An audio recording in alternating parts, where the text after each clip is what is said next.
Bismillahirrahmanirrahim. Assalamualaikum warahmatullahi wabarakatuh.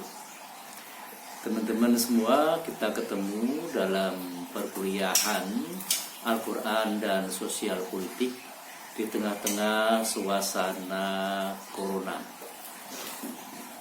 Pada kali ini kita bertemu dalam rangka untuk menjelaskan konsep-konsep yang ada dalam Al-Quran mengenai sosial politik sebagaimana yang telah kami tugaskan kepada mahasiswa IKT. Mahasiswa diberi tugas untuk membuat makalah hal-hal yang berkenaan dengan persoalan-persoalan sosial dan persoalan-persoalan politik.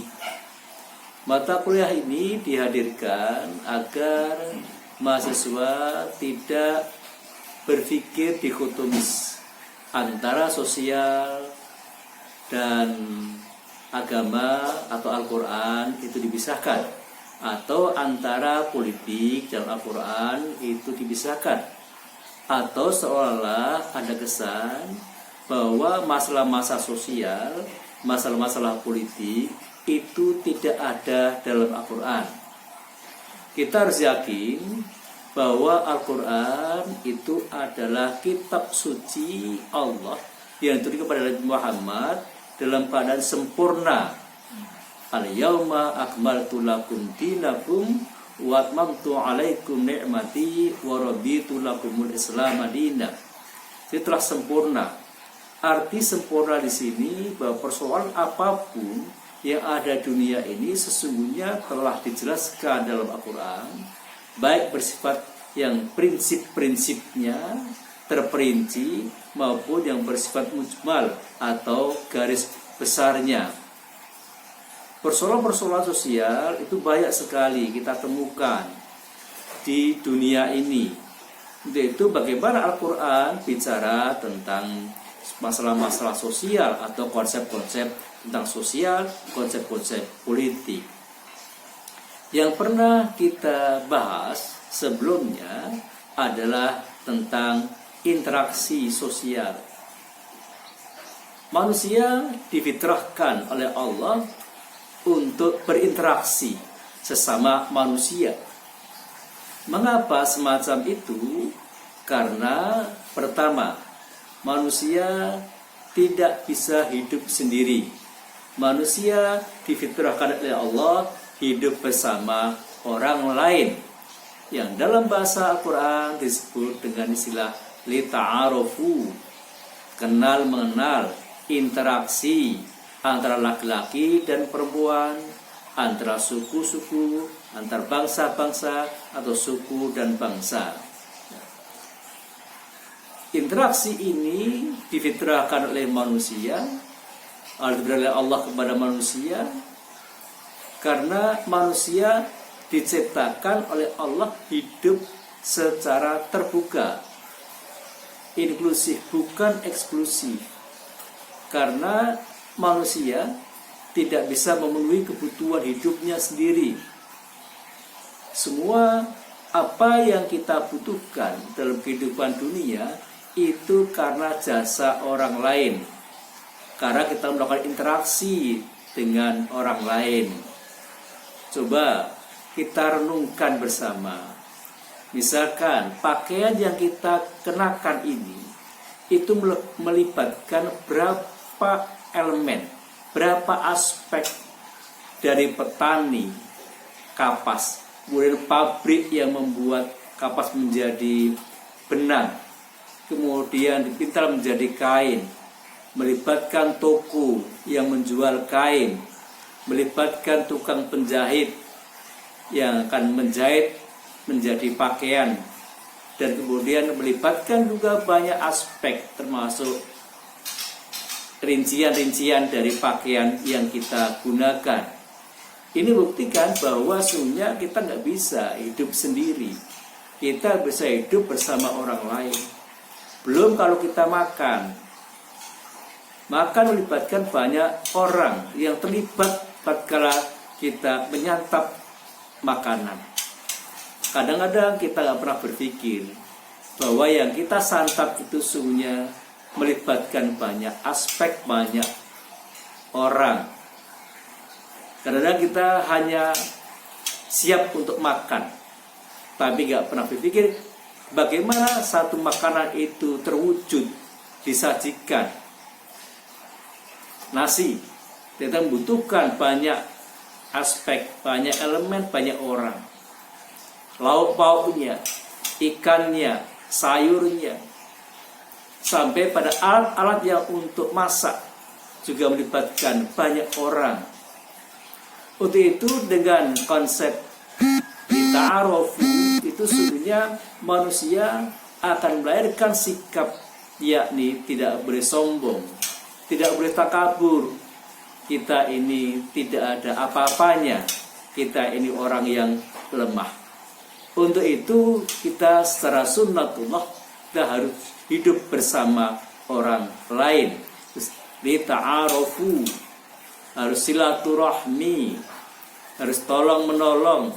Ta'awanu 'alal birri wat taqwa wa la ta'awanu 'alal ismi wal 'udwan. Ini baru konsep lita'arufu. Belum konsep-konsep yang punya makna sepadan dengan ta'aruf. Misalkan ada istilah silaturahmi atau silah. Atau silah itu juga mengandung bahwa kita harus berinteraksi juga dengan orang lain. Nah, agar interaksi itu terjaga dengan baik, maka dalam interaksi dibutuhkan komunikasi. Islam mengajarkan, Al-Quran mengajarkan untuk bisa silaturahmi, untuk bisa lita'arufu dengan baik, maka komunikasi ini sebagai bahasa, sebagai alat untuk menyampaikan gagasan, keinginan, kehendak kepada orang lain, agar orang lain itu memahami apa yang kita kehendaki, apa yang kita inginkan. Nah, konsep semacam ini mestinya harus diletakkan dalam konteks kita saling memahami, saling tolong menolong. Untuk itu perlu ada bahasa untuk menyampaikan sesuatu. Nah, agar bahasa itu bisa sampai kepada orang yang kita kehendaki, orang yang kita ajak bicara, maka menggunakan bahasa-bahasa yang baik, bahasa-bahasa yang komunikatif. Maka Al-Quran juga mengajarkan untuk menggunakan perkataan yang baik, qaulan ma'rufan, dengan tutur kata yang baik, agar tidak menyakiti hati orang yang diajak bicara, agar orang yang diajak bicara itu bisa memahami, agar yang diajak bicara itu ia tidak sakit hati.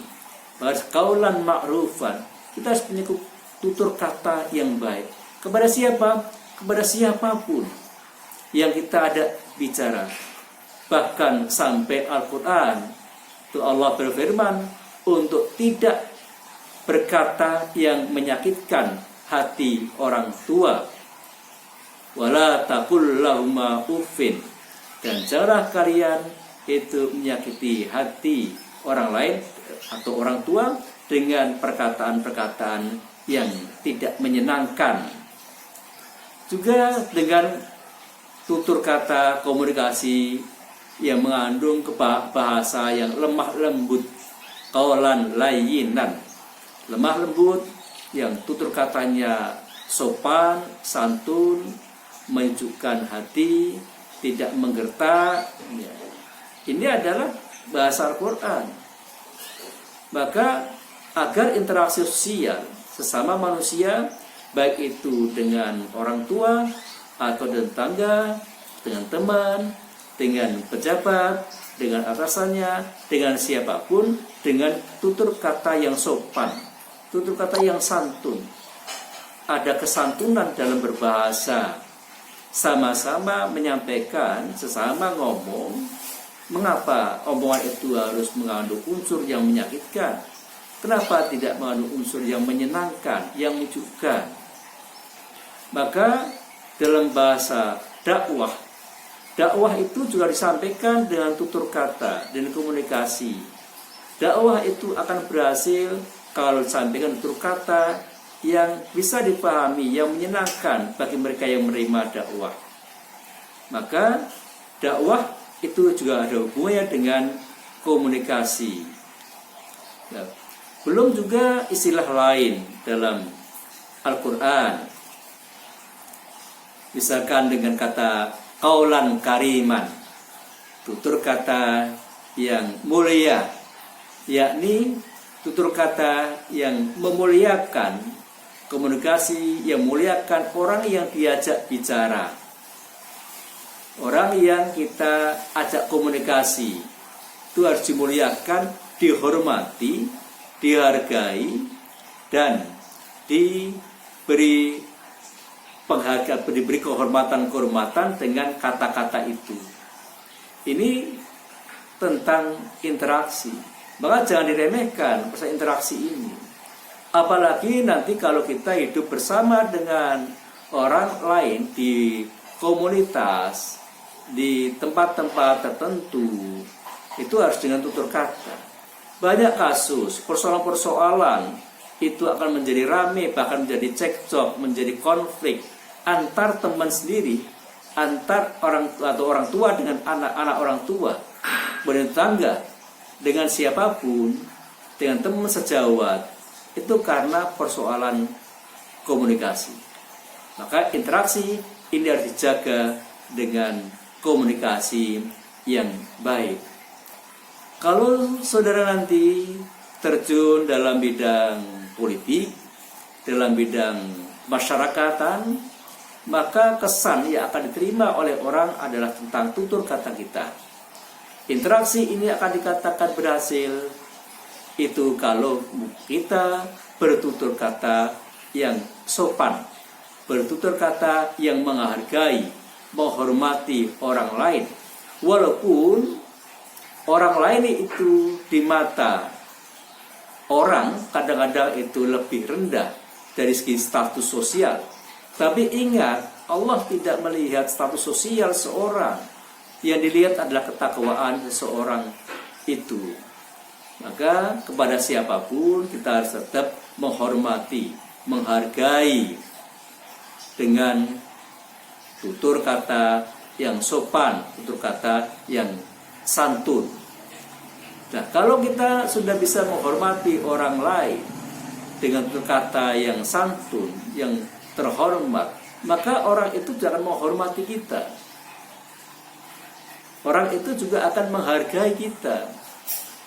Orang itu juga akan membuat kita orang yang terpandang karena berkata.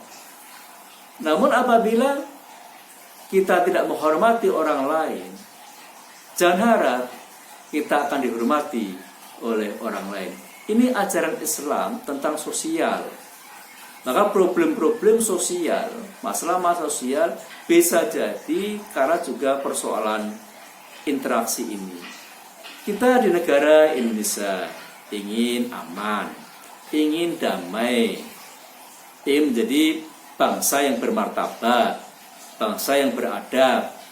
Itu salah satunya adalah terletak pada interaksi sosial kita. Terletak pada interaksi kita terhadap orang lain, terhadap alam semesta. Nah, nanti kita akan juga sampai pada pembahasan mengenai kerusakan lingkungan. Nah, nanti ada hubungannya juga dengan persoalan interaksi ini. Nanti persoalan-persoalan tentang politik ada hubungannya dengan interaksi sosial ini. Di persoalan-persoalan ekonomi juga ada hubungannya dengan interaksi sosial ini. Karena manusia tidak bisa keluar dari persoalan interaksi sosial ini. Ini ajaran Islam. Maka Al-Quran itu mengajarkan atau secara prinsip mengajarkan tentang interaksi atau lita'arufu.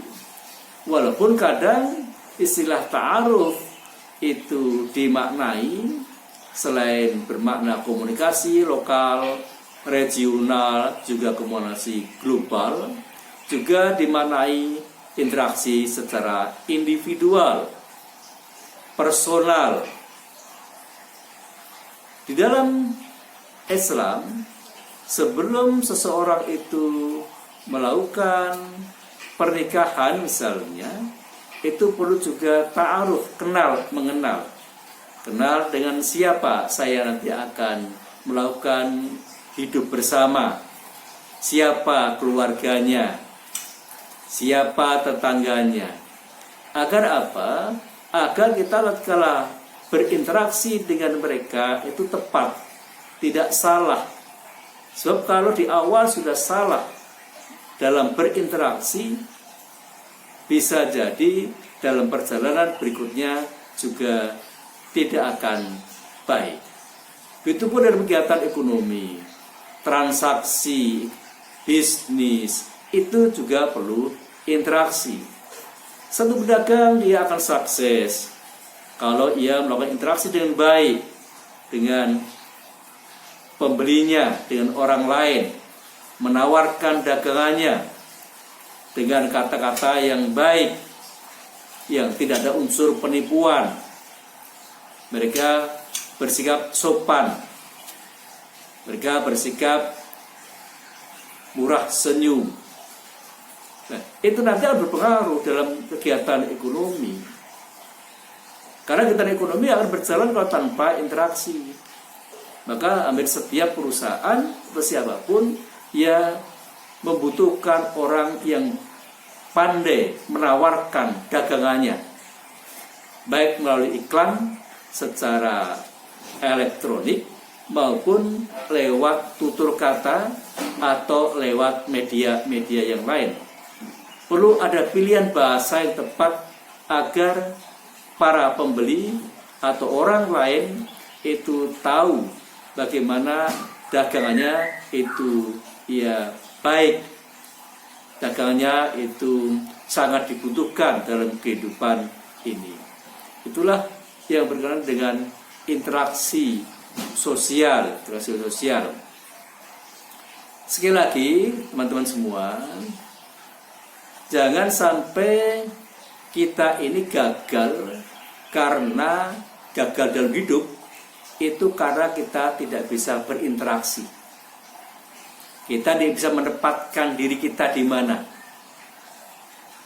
Kita tidak bisa menyampaikan pikiran kita, gagasan kita agar dimengerti orang lain dengan bahasa yang jelas, dengan kata-kata yang indah, yang baik.